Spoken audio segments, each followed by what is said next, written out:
Hello good morning everyone. आज से day start करते हैं डे 5 सी लैंग्वेज का। ठीक है, जैसे कि लास्ट सेशन में हमने एक प्रोग्राम बनाना सीखा था और साथ में हमने कांस्टेंट को भी जाना था। कांस्टेंट में हमने क्या क्या समझा था, इंटीजर्स को पढ़ा था, फ्लोटिंग पॉइंट को पढ़ा था, कैरेक्टर्स को पढ़ा था और स्ट्रिंग को पढ़ा। बट इनको हमने डिटेल में नहीं पढ़ा था कि इंटीजर को हम कैसे प्रेजेंट कर सकते हैं, कैसे लिख सकते हैं, क्या क्या हमारे पास प्रेजेंटेशन प्रोवाइडेड है सी लैंग्वेज में। और इसी तरीके से फ्लोटिंग पॉइंट्स को हम किस किस तरीके से लिख सकते हैं, या कैरेक्टर्स को हम किस किस तरीके से लिख सकते हैं, या स्ट्रिंग को हम किस किस तरीके से प्रेजेंट कर सकते हैं। तो आज हम जानेंगे कि स्ट्रिंग कांस्टेंट जो होता है उसको किस तरीके से हम प्रेजेंट कर सकते हैं। ठीक है, कितनी फॉर्म्स में हम इंटीजर कांस्टेंट को लिख सकते हैं प्रोग्रामिंग लैंग्वेज में। ठीक है, सो इंटीजर कांस्टेंट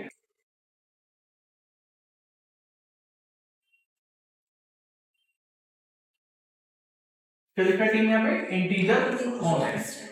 तो इंटीजर कांस्टेंट को आप प्रोग्रामिंग लैंग्वेज में 3 फॉर्म में प्रेजेंट कर सकते हैं। ठीक है, जो पहली फॉर्म है, ठीक है, फर्स्ट फॉर्म जो है वो है डेसिमल। ठीक है, डेसिमल जैसे आप जो भी आपकी नॉर्मल लाइफ है, आप कौन से नंबर सिस्टम में रहते हैं, डेसिमल। ठीक है, एक बार इस टॉपिक के बाद हम नंबर सिस्टम पे भी थोड़ा सा डीपली फोकस कर लेंगे। ठीक है, तो जो डेसिमल है, ठीक है, जैसे कि आपका 0, ठीक है, 1 2 3 4 5 6 7 8 9। ठीक है, तो 1 2 3 4 5 6 7 8 9 10 ऐसा नंबर सिस्टम जिसमें कितनी यूनिट हो, 10 यूनिट। Point clear. उसके बाद दूसरा नंबर सिस्टम जिसके थ्रू हम प्रेजेंट कर सकते हैं वो है ऑक्टल। क्या है, ऑक्टल। ऑक्टल का मतलब 8। ठीक है, तो 8 ऐसा नंबर सिस्टम जिसमें काउंटिंग कितनी हो, 8। ठीक है, तो 0 1 2 3 4 5 6 7 1 2 3 4 5 6 7 8। ठीक है, 8। ठीक है, फिर उसके बाद आ जाते हैं 9। ठीक है, सॉरी मैं से थर्ड जो तीसरी फॉर्म है प्रेजेंट करने की, that is hexadecimal. Hexadecimal, hexa का मतलब होता है 6 और डेसिमल का मतलब होता है 10। मतलब ऐसी यूनिट जिसमें कितने यूनिट हो, 16। ठीक है, तो लिखते हैं 0 1 2 3 4 5 6 7 8 9 A B C D E F। 1 2 3 4 5 6 7 8 9 10 11 12 13 14 15 16। ठीक है, तो ये हमारी नंबर की प्रेजेंटेशन है जो हम प्रोग्रामिंग में लिख सकते हैं। अब जब हम प्रोग्रामर, जैसे अगर मैं एक बात मुझे आप बताइए, मैंने आपको कोई नंबर बोला 24, मैंने क्या बोला, अब आप मुझे बताओ ये कौन से नंबर सिस्टम का नंबर है। मैंने जब आपसे कोई नंबर बोला 24, तो ये नॉर्मली तो आपका डेसिमल हुआ है। हम जो लाइफ जो अपनी जीते हैं उसमें किस नंबर सिस्टम में रहते हैं, हम डेसिमल में। ठीक है, मैंने आपसे कोई सामान लिया, उसके बदले मैंने आपको पैसे दिए, तो वो जो मैंने पैसे की काउंटिंग करी, ठीक है, मनी की काउंटिंग करी, वो किसमें करी, डेसिमल। ठीक है, मान लेते मैंने आपको बोला मैंने आपको 24 एप्पल दिए, तो इसका मतलब मैंने किस नंबर सिस्टम में बात कर रहा हूँ। क्या आपको पता चलेगा कि मैं ऑक्टल में बोल रहा हूँ। ठीक है, मान लेते हैं कोई ऐसा इंसान है जिसने डेसिमल नंबर सिस्टम सुना ही नहीं, इसने क्या सुना है, ऑक्टल। इसने बोला 24, तो इसके 24 में और आपके 24 में अंतर है ना। अब कैसे अंतर है मैं थोड़ा तो समझा देता हूँ। ठीक है, इसे आप कुछ ऐसे इमेजिन करिए। ठीक है, 1 2 3 4 5 6 7 8, ये मान लेते हैं 8 एप्पल है। ठीक है, अगर आप इसे डेसिमल में रिप्रेजेंट करेंगे तो क्या बोलेंगे, 8 एप्पल। और जो ऑक्टल नंबर सिस्टम वाला होगा मेंबर, वो कैसे गिनेगा, 1 2 3 4 5 6 7 और 8 तो है ही उनके में, तो 7 के बाद क्या आएगा, 10 आएगा। तो उनकी लैंग्वेज में क्या हो रही है, 10। ऑक्टल की लैंग्वेज में क्या आ गया, 10। अगर ये मैं ये को कर दूं तो ये कितना हो गया, 9 हो गया, और ये कितने हो गए, 11। समझे। तो जो नंबर उसने बोला मेंबर ने, उसका मायने में आपके में कुछ और होगा। जैसे हिंदी में मैंने एक वाक्य बोला मेरा नाम उत्कर्ष, तो इंग्लिश में बोला जाएगा ना माय नेम इज उत्कर्ष। दोनों अर्थ एक ही है पर मतलब बोलने का अलग अलग है। ठीक है, तो इसी तरीके से ये काउंटिंग सेम है 9, पर डेसिमल में कैसे लिखेंगे, ऐसे, और ऑक्टल में कैसे लिखेंगे, 11। ये हो गया। और अगर एक और में बढ़ा दूं तो डेसिमल में क्या हो गई, ये टोटल 10, ऑक्टल में कितने हो गए, टोटल 12। समझे नहीं समझे? ठीक है, तो हम जो लाइफ में रहते हैं, मतलब जो भी मैंने आपसे नंबर बोला है वो कौन सा नंबर बोला है? ठीक है, ओके। अगर मुझे कंप्यूटर को मैं कोई नंबर दे रहा हूं, मैंने बोला कंप्यूटर को ये मैंने नंबर लिख दिया, तो कंप्यूटर को इसको कौन सा नंबर सिस्टम में समझेगा? अब बात ये आ जाती है, अगर मैं आपको कोई नंबर बता रहा हूं तो मैं साथ में आपको बेस भी बताऊंगा ना कि मैंने जो आपको 24 बोला है वो बेस 8 का बोला है, तभी तो आपको समझ आएगा कि मैं डेसिमल की बात नहीं कर रहा हूं, किसकी बात कर रहा हूं? ऑक्टल की बात कर रहा हूं। या मैं बोल रहा हूं कि हेक्साडेसिमल बेस का 24, तो इसका मतलब आपको समझ जाएगा तो मैंने 24 बोला है, किसका बोला है? हेक्साडेसिमल। ठीक है, तो इसी तरीके से कंप्यूटर को आप कैसे बताएंगे? कंप्यूटर को बताने के लिए अगर आपने कोई नंबर को नॉर्मल तरीके से लिखा है, ठीक है, तो वो कंसीडर किया जाएगा डेसिमल। और अगर आपने नंबर के आगे लगा दी जीरो, क्या लगा दी? जीरो, तो वो क्या कंसीडर किया जाएगा आपका? ऑक्टल। क्या कंसीडर किया जाएगा? ऑक्टल। ये डेसिमल, ठीक है, और ये ऑक्टल। और आपने अगर नंबर के आगे लगा दिया 0x24, तो ये क्या कंसीडर किया जाएगा? हेक्साडेसिमल। ठीक है, ये जो x है आप स्मॉल भी लिख सकते हैं, कैपिटल भी लिख सकते हैं, मतलब ये दोनों इक्वल है। ठीक है, कोई अंतर नहीं है। Point clear? इतना पॉइंट क्लियर आपको सभी को? अच्छा ठीक है, मैं आपसे क्वेश्चन पूछूंगा, मैं एक नंबर लिखूंगा, आपको बस ये बताना है कि वो डेसिमल है, ऑक्टल है या हेक्साडेसिमल है। ठीक है, चलिए मैं स्क्रीन को क्लीन करता हूं।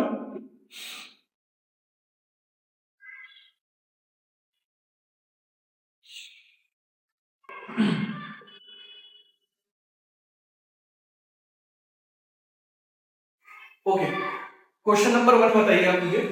मैं एक नंबर लिख रहा हूं 154, ये कौन सा नंबर है? डेसिमल। ग्रेट। मैं लिखा 0154, मैं लिखा 0x154, मैं लिखा 0x154। इजी है? ठीक, चलिए आगे बढ़ते हैं। ओके, मैंने लिखा, जैसे मैंने लिख दिया 81 लिखा, ठीक है, क्या है? ठीक है, मैं लिखा 081। कितने लोग बोल रहे हैं ऑक्टल है? ऑक्टल। कितने बोल रहे हैं ऑक्टल नहीं है? ऑक्टल नहीं है। तो क्या नंबर है ये? ऑक्टल नहीं है। 0 लगा तो ऑक्टल होना चाहिए, पर 8 नहीं होगा ना उसमें। गुड। ऑक्टल नंबर सिस्टम में क्या आता है? 0 1 2 3 4 5 6 7। क्या इसमें कहीं पे 8 है? जब 8 नहीं है तो क्या आप 8 लिख सकते हैं इसमें? ना आप इसमें 8 लिख सकते, ना आप इसमें 9 लिख सकते, 9 भी नहीं लिख सकते। समझे नहीं समझे? ठीक है, तो ये आपका क्या दे देगा? 081 क्या दे देगा आपको? ये एरर। प्रोग्राम क्या दे देगा? एरर। बोलेगा वैलिड नंबर दो, ये वैलिड नंबर नहीं है। ठीक है, चलिए मैं पूछ रहा हूं आपसे 019, ये बताइए ये क्या आएगा? एरर आएगा, क्योंकि ये भी क्या है आपका? वैलिड नंबर नहीं है। अच्छा ठीक है, मैं लिखा 0x19, ये कैसा नंबर है? हेक्साडेसिमल। ठीक है, कोई दिक्कत तो नहीं है? ठीक है, चलिए आगे बढ़ते हैं। ठीक है,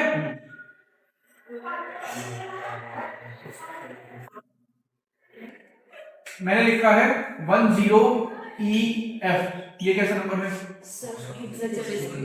एरर दे देगा। क्या दे देगा? एरर। बाय डिफॉल्ट क्या बेस समझा जाता है? बेस 10 समझा जाता है ना बाय डिफॉल्ट बेस। क्या इसके आगे 0x लिखा हुआ है? बाय डिफॉल्ट बेस कौन सा हो गया? 10। क्या 10 में E और F आता है? ठीक है, मैंने इसी तरह से लिखा 010EF, ये कैसा नंबर है? एरर। ठीक है, क्योंकि ऑक्टल में क्या EF आता है? मैंने लिखा EX10EF, ये ठीक है। 0x10EF आप स्मॉल में भी लिख सकते हो। ये भी क्या है आपका? तो आपको पता चल गया कौन सा वैलिड नंबर है, कौन सा इनवैलिड नंबर है। आई होप आप सभी को क्लियर हुआ होगा। ठीक है, ठीक है। अगर आपको थोड़ी सी कंफ्यूजन हो रही है कि नंबर सिस्टम होता क्या है, तो थोड़ा सा हम नंबर सिस्टम को जान लेते हैं। ठीक है, नंबर सिस्टम को हम जान लेते हैं और मैं इसमें आपको कन्वर्जन बताऊंगा कि कन्वर्जन हम कैसे करते हैं किसी भी बेस से दूसरे बेस। ठीक है, नंबर सिस्टम में आपका यहाँ पे होता है बेस। बेस कोई सा भी हम एक एग्जांपल ले सकते हैं, बेस 4 5 7 8 जो भी आपको बेस लिखवाना है। जैसे मैं यहाँ पे बेस ले लेता हूँ 4, ये हो गया बेस। और यहाँ पर होती है आपकी वैल्यू, जो भी आप नंबर लिखना चाहते हैं, वैल्यू, ठीक है। जो वैल्यूज में जो सिंबल्स यूज किए जाएंगे ना, वो इस बेस से हमेशा क्या होंगे, छोटे होंगे, ठीक है। ये बात आप ध्यान रखिए। तो मतलब जो वैल्यू होगी वो किससे मिलकर फॉर्म करेगी, 0 1 2 3, मतलब बेस का मतलब फॉर्म होता है ऐसा नंबर सिस्टम जिसमें कितनी यूनिट हो, 4 यूनिट। समझ में नहीं है? तो 0 1 2 3, ठीक है। मैंने लिखा 23, तो ये किसका बेस का 23 है, 4 बेस का, ठीक है। इतना पॉइंट क्लियर? आई होप ये आपका चीज आपको समझ में आया होगा बेस क्या है। अब हम समझते हैं नंबर सिस्टम को डीपली, ठीक है। देखिए टीम, जो हम नॉर्मल लाइफ में रहते हैं उसमें जो हमें स्कूल में पढ़ाया गया है वो एक नंबर सिस्टम का भाग बताया गया है, जो कि है एक डेसिमल नंबर सिस्टम। आप जो भी मैथ में सीखते हैं, आप मैथ में नंबर्स को नहीं सीखते, आप मैथ में प्रिंसिपल्स को सीखते हैं। क्या सिद्धांत है कि प्लस कैसे काम करता है, मल्टीप्लाई कैसे काम करता है, ठीक है। या कोई भी एरिया निकालने का फॉर्मूला क्या होता है, एरिया क्या होता है एक्चुअली, ठीक है। नंबर तो एक जरिया है रिजल्ट को पाने का, समझ में नहीं है, ठीक है। एग्जाम्पल के तौर पे आप एक लाइफ इमेजिन कीजिए, ठीक है। अभी आप मान लीजिए आप एक छोटे बच्चे हैं, आप पहली बार मैथ पढ़ रहे हैं, ठीक है। जब आप छोटे बच्चे होते हैं आपके साथ क्या बेस्ट चीज होती है, आपका जो टीचर होता है ना, आपको वो जो चीज पढ़ाएगा आप वही चीज सीखोगे। अगर वो बोलेगा ए फॉर जेब्रा तो आप ए फॉर जेब्रा ही बोलोगे, ए फॉर एप्पल नहीं बोलोगे। इट मींस जो नंबर सिस्टम मैं आपको बताने वाला हूं अभी, आप उसे ऐसे समझना कि आप अभी एक छोटे बच्चे हो, अब आप उस तरीके से सोचना। चलिए सबसे पहले हम एक एग्जांपल लेते हैं डेसिमल का। जब आप छोटे बच्चे थे आपको सिखाया गया 0, आज से पहले आपने 0 देखा नहीं, छोटे बच्चे थे, टीचर ने सिखाया 0, फिर 1 बताया होगा टीचर ने, 2 3 4 5 6 7 8 9। आपका पूरा एक साल इन 9 गिनतियों को गिनने में ही चला गया, 0 से लेकर 9 तक, मतलब टोटल 10 काउंटिंग्स हो गई, ठीक है। फिर उसके बाद जब आप थोड़े बड़े हुए, नेक्स्ट क्लास में पहुंचे, आपने क्या सीखा, सम करना सीखा, है ना। सम कैसे करते थे, आप करते थे सम, जैसे 2 3 और 5 को जोड़ना है तो 3 + 5, तो कैसे करते थे, 1 2 3 1 2 3 4 5 ऐसे लिखते थे। फिर इसे गिनते थे 1 2 3 4 5 6 7 8, टोटल कितना आ गया, 8। ऐसे करते थे, ठीक है, ओके। क्योंकि अभी तो गिनती आती नहीं है 10 तक ही आती है। फिर थोड़ा सा और एडवांस लेवल पे गए, फिर टीचर ने आपको बताया कि 1 आगे जाता है, ठीक है। जैसे मान लेते हैं 6 प्लस में 9 जोड़ना है, ठीक है। तो 1 2 3 4 5 6 7 8 9, ठीक है। अब 6 1 2 3 4 5 6 काउंटिंग करते थे, 1 2 3 4 5 6 7 8 9 10, 10 आ गया तो 1 आगे चला गया, है ना। अब आगे से 1 2 3 4 5 कितना आ गया, 5, यहां तक आया 10 और यहां तक क्या है 5, तो 10 का 10 आप ऐसे लिख लो, है ना, ठीक है। तो ये जुड़ते क्या आ गया, 5 आ गया, और 1 का 1 ऐसे क्या आ गया, 15। आपने वहां पे ये नंबर नहीं सीखा, आपने क्या सीखा कायदे में, वहां पे आपने एक सिद्धांत सीखा कि जोड़ते कैसे, जोड़ने का मतलब आगे बढ़ो, इस नंबर सिस्टम में गिनती में काउंटिंग में आगे बढ़ो। जोड़ का मतलब क्या हो गया, जो पहले नंबर पर आप हो उससे एक कदम आगे चले जाओ, ये है जोड़ का सिद्धांत। मल्टीप्लाई का सिद्धांत क्या है, जंप मारो, है ना। डिवाइड का सिद्धांत क्या है, बैकवर्ड जंप मारो, और माइनस का सिद्धांत क्या है, बैकवर्ड। ये तो है, ठीक है। ये आपने प्रिंसिपल सीखे जब आप छोटे बच्चे थे, ठीक है। अब आप एक लाइफ इमेजिन कीजिए, ठीक है, जहां पर आप एक ऐसे नंबर के सिस्टम के साथ डील कर रहे हैं 1 2 3 8। आपने कभी जिंदगी में भी 4 देखा होगा लाइफ में, नहीं देखा होगा, है ना। आपने लाइफ में 4 ही नहीं देखा होगा। इवन मैं जो 4 वर्ड बोल रहा हूं ना, 4 वर्ड सुना भी नहीं होगा, गलत तो नहीं कह रहा। आपने स्कूल में क्या सीखे हुए, आप 0 1 2 3। अब टीचर ने दे दिया प्रॉब्लम कि 2 + 3 जोड़ के बताओ क्या आएगा। अब 5 तो आ ही नहीं सकता, क्योंकि 5 तो इसमें है ही, 5 को आप जानते भी नहीं हो।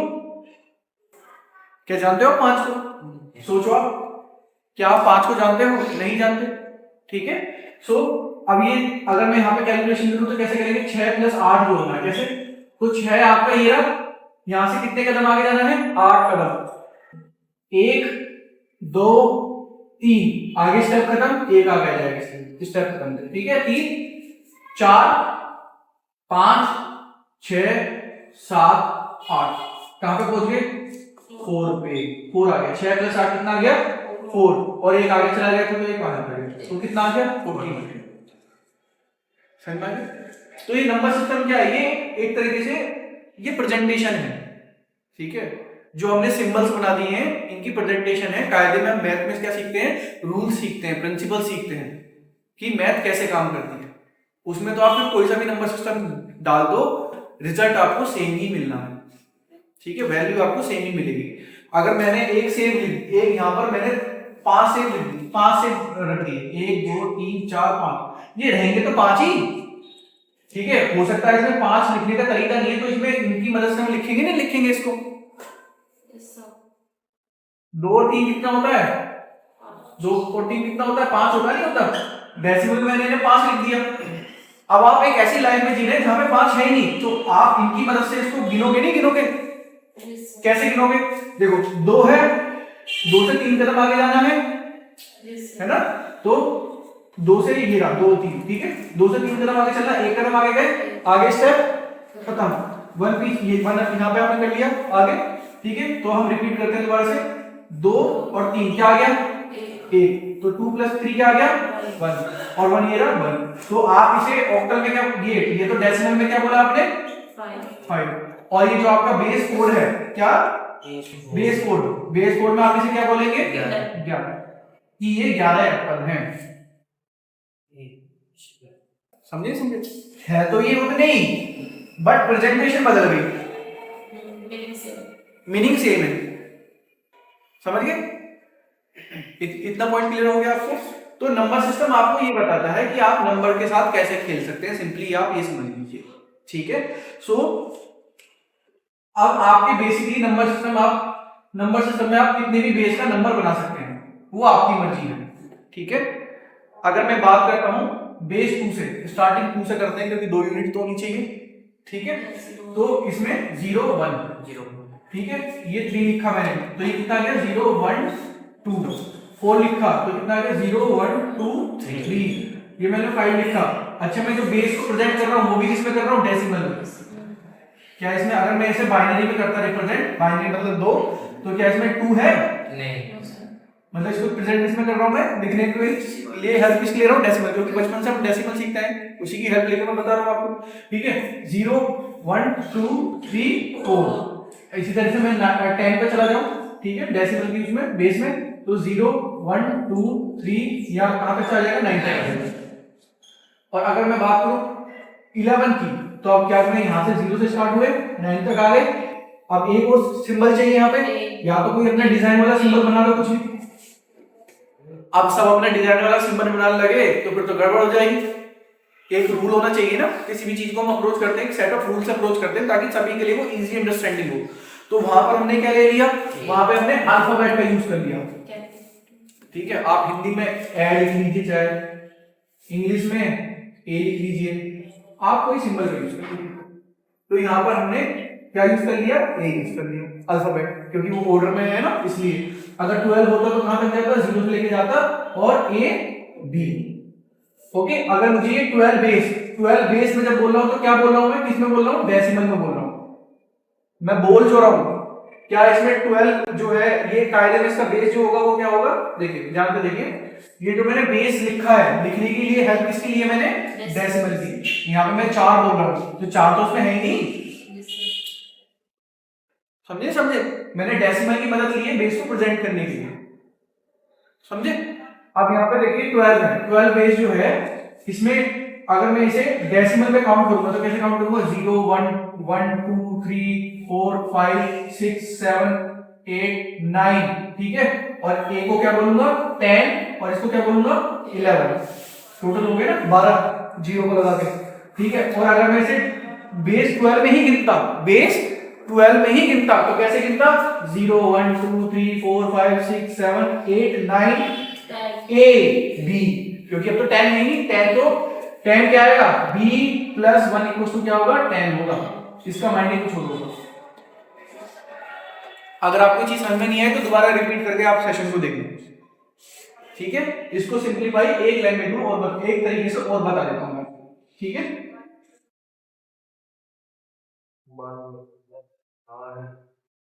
एक एग्जांपल ले लेते हैं, बेस 4 का एग्जांपल ले लेते हैं, ठीक है। मान लेते हैं 0 1 2 3, ठीक है। और एक बेस 9 का एग्जांपल, बेस 4 का एग्जांपल लिया, ठीक है हमने। तो 0 1 2 3 जो मैं डेसिमल की किसकी बात कर रहा हूं, डेसिमल में 10 कितने हो गए, 1 2 3 4 5 6 7 8 9 10, ठीक है। तो गिनते हैं कितना आएगा, 0 1 2 3, ठीक है। अब 4 नहीं है, 10 आएगा यहाँ पे, 11 12 13 13 के बाद क्या आएगा, 20 21 22 23 30 31 32 33, ठीक है।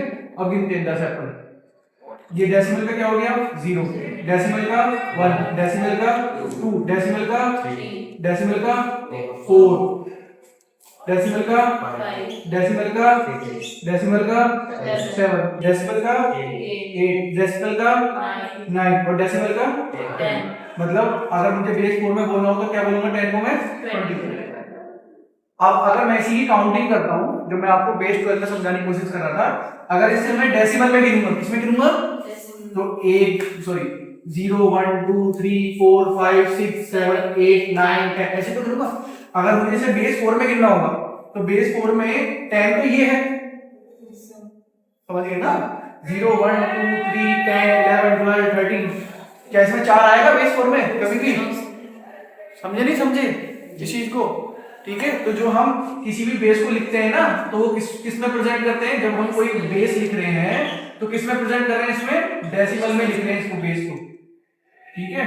बेस को किस में प्रेजेंट करते हैं, हम डेसिमल में प्रेजेंट करते हैं, क्योंकि हम शुरू से डेसिमल नंबर सिस्टम पढ़ते आए हैं ताकि आपके लिए चीजें समझने में आसान हो, ठीक है।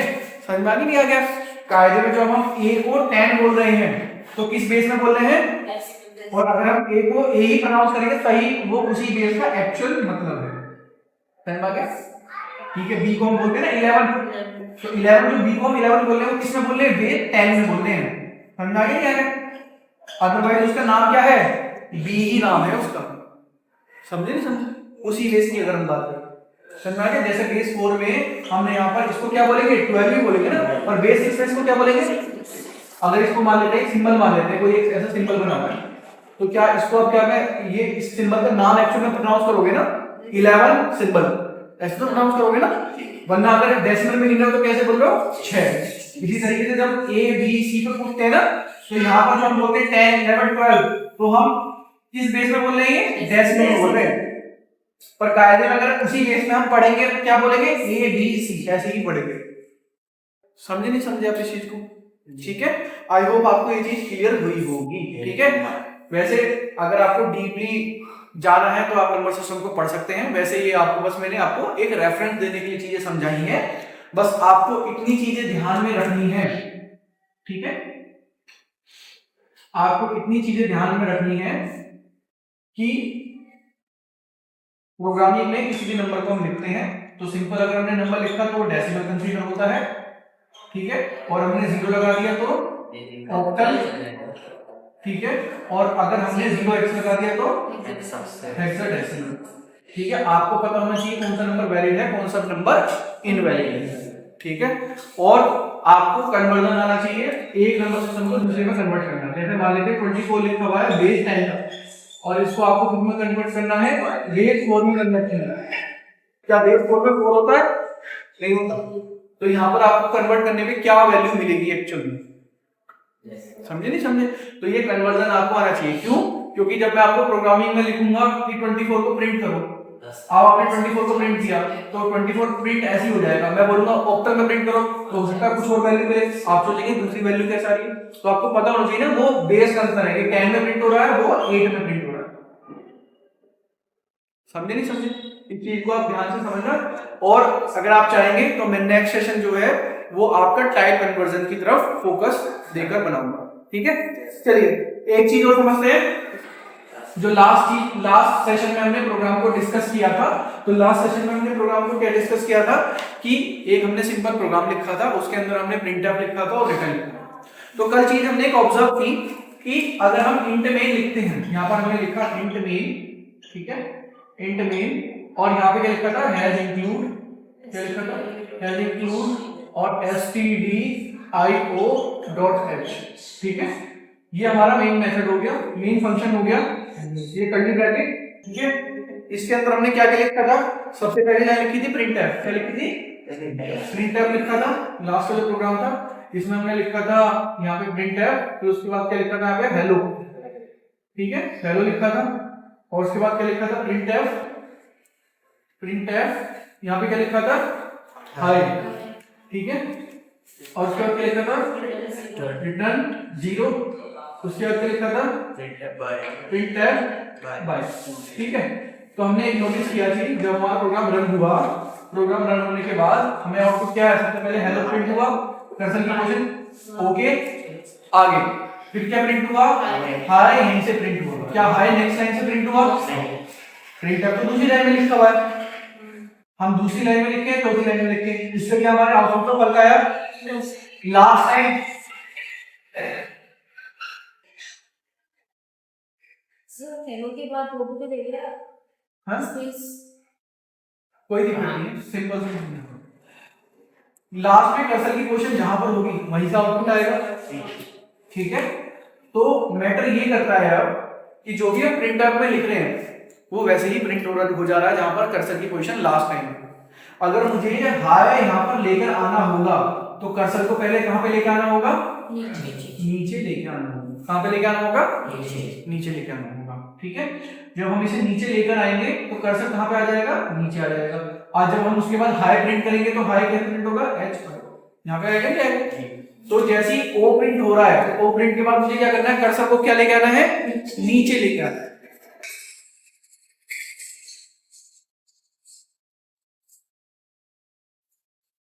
तो उसके लिए हम क्या लिखेंगे, उसके लिए हमें यहाँ पर /n लिखना होगा, क्या लिखना होगा /n। अब /n होता क्या है, इसको हम शायद नेक्स्ट सेशन में पढ़ेंगे या उससे नेक्स्ट सेशन में पढ़ेंगे, जो मैं आपको कैरेक्टर कांस्टेंट के बारे में बताऊंगा। अभी समझ लेते हैं ये कैसे काम करे, ठीक है।